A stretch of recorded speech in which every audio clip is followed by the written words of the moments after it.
வாழ்த்துரை வழங்க இனிய சொற்பொழிவாற்ற திருமுகம் மனவளக்கலை பேராசிரியர் அவர்களை அன்புடன் வரவேற்கின்றேன்.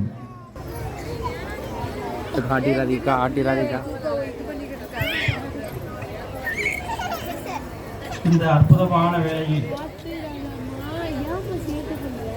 இந்த புனித ஆரோக்கிய மாத ஆலயத்தில் சமத்துவ பொங்கலை சிறப்பாக நடத்தி கொண்டிருக்கும், தொகுத்து வழங்கி கொண்டிருக்கும் இந்த ஆலயத்தின் பங்கு தந்தை அவர்களே, இந்த பகுதியில் பார்த்தோம்னா நெல் விளைஞ்சிக்கிட்டு இருக்கோம். இந்த நிலத்தை பக்குவப்படுத்தி இன்னைக்கு ஒரு ஆலயத்தை உருவாக்கி எல்லாரையும் ஒரு இடத்துல இணைச்சி பல்வேறு இடங்களில் பூத்த மலர்களை பறித்து வந்து ஒரு இடத்தில் மாலையாக தொகுத்தால் பார்ப்பதற்கு எவ்வளவு அழகா இருக்குமோ அதுபோல பல்வேறு வேற்றுமைகள் இருந்தாலும் ஒற்றுமை இங்கே காணப்படுகிறது. அன்பு நிறைந்திருக்கிறது, நல்லிணக்கம் இருக்கிறது, இவையெல்லாம் இங்கு காணப்படுகிறது. இந்த ஆலயம் உருவாக்குவதற்கு முழு முயற்சி எடுத்து இந்த விழாவை நடத்தி கொண்டிருக்கும் இந்த ஊர் பொதுமக்கள் மற்றும் தாய்மார்கள் அவர்களுக்கும் மற்றும் இங்கே வந்திருக்கும் சிறப்பு அழைப்பாளர்கள் அவர்களுக்கும் என்னுடைய முதற்கண் வணக்கத்தையும் தெரிவித்துக் கொள்கிறேன்.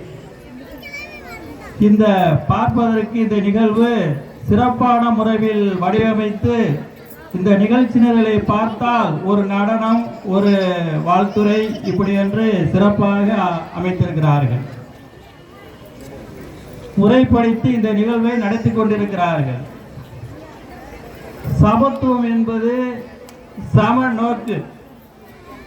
எல்லாரும் ஒரு போட்ல தான் பயணம் செஞ்சுக்கிட்டு இருக்கோம். இங்க உள்ள உயிர் தான் அங்க இருக்கு, அங்க உள்ள உயிர் தான் இங்க இருக்கு. யாரும் உயர்ந்தவர் இல்லை, யாரும் தாழ்ந்தவர் இல்லை, எல்லாரும் மனிதர்கள், எல்லாரும் தமிழர் திருநாள் தான். இந்த இனிய விழா ரொம்ப சிறப்பாக அமைத்து நடத்தி கொண்டிருக்கிறார்கள். ஐயா ரொம்ப பங்கு தந்தை அவர்கள் ரொம்ப இளமை பருவமாக இருந்தாலும் முறையாக இந்த விழாவை நடத்தி கொண்டிருக்கிறார்கள்.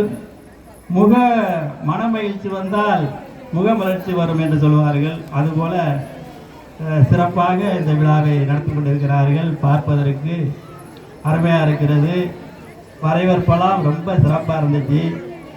அதனால் என்னை இந்த இனிய விழாவில் கலந்து கொள்ள அழைத்ததற்கு நன்றியை தெரிவித்துக் கொள்கிறேன். நேற்று ஃபோன் பண்ணாங்க, அதுக்குள்ள ஒரு சின்ன ஒரு கவி துளியை எழுதி வந்து உங்கள் முன்னாடி படித்துவிட்டு பனி பெய்து கொண்டிருக்கிறது.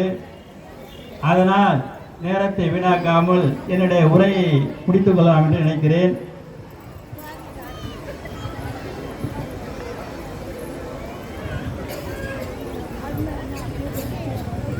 சமத்துவ பொங்கல் மதங்கள் கடந்த மானுட திருவிழா.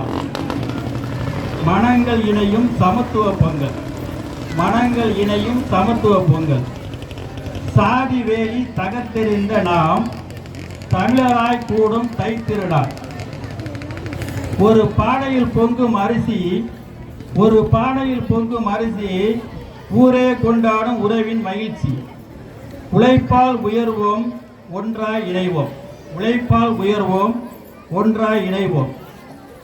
வேற்றுமை அறுத்து ஒற்றுமை விதைப்போம். வேர்வை சிந்திய உழவரை மதிப்போம். வேர்வை சிந்திய உழவரை மதிப்போம். பானை ஒன்றில் பால் பொங்கட்டும், பாரங்கும் சமத்துவம் தலைக்கட்டும். ஏற்றத்தாழ்வுகள் இல்லாத இனிய பொங்கல், மத நல்லிணக்கம் வேண்டும். மதத்திற்கான விழாவாக இல்லாமல் இயற்கையை வணங்கும் அனைத்து மனிதருக்கும் பொது விழா.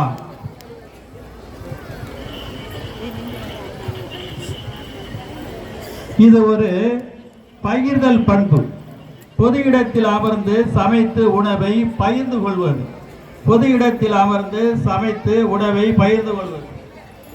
சாதி அந்தஸ்து போன்ற அடையாளங்களை துறந்து சாதி அந்தஸ்து போன்ற அடையாளங்களை துறந்து தமிழர் என்ற ஒற்றை அடையாளத்துடன் மக்கள் இணைவதே சமத்துவ பொங்கல். ஒற்றுமைகளை மறந்து வேற்றுமைகளை மறந்து ஒற்றுமையை வெளிப்படுத்தும் பொங்கல். வேற்றுமைகளை மறந்து ஒற்றுமையை வெளிப்படுத்தும் பொங்கல். சகோதரத்துவம் திருவிழா கொண்டாடும் சமத்துவ பொங்கல்.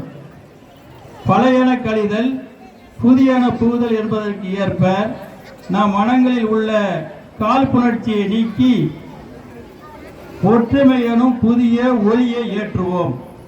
ஒற்றுமை எனும் புதிய ஒளியை ஏற்றுவோம்.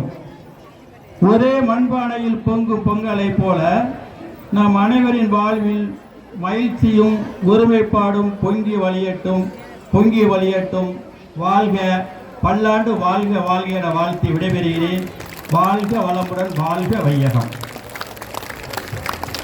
லைட்டு எரியா, அது லைட்டு இந்த கனெக்ஷன் கொடுக்கலக்கா. அதாவது முண்டாசு கவி பாரதி அவர்கள் ரத்தின சுருக்கமாக நிறைய பாடல்கள் எழுதியிருக்கிறாரு. அதுல ஒரே ஒரு லைன் தான், ஜாதிகள் இல்லையடி பாப்பா, ஜாதிகள் இல்லையடி பாப்பா. அவருடைய உரையும் அவருடைய கவிதையின் நடையும் இவை மட்டும்தான் வலியுறுத்தியன. ஜாதிகள் இல்லையடி பாப்பா. நாம் எவற்றிற்கு முக்கியத்துவம் கொடுக்க வேண்டும்? இயற்கைக்கு முக்கியத்துவம் கொடுக்க வேண்டும். இயற்கைக்கு முக்கியத்துவம் கொடுக்கின்ற பொழுது இயற்கையை படைத்த இறைவனுக்கு தானாகவே அந்த நன்றி செல்லும் என்பதனை தெள்ள தெளிவாக தன்னுடைய கவிதையின் வழியாக எண்பித்து காட்டி இருக்கக்கூடிய வனவளக்கலை பேராசிரியர் திரு திருமுகம் அவர்களுக்கு உங்கள் அனைவரின் சார்பாக இந்த பொன்னாடையையும் நினைவு பரிசினையும் வழங்கி மகிழ்கின்றோம். கரவசம் எழுப்புவோம்.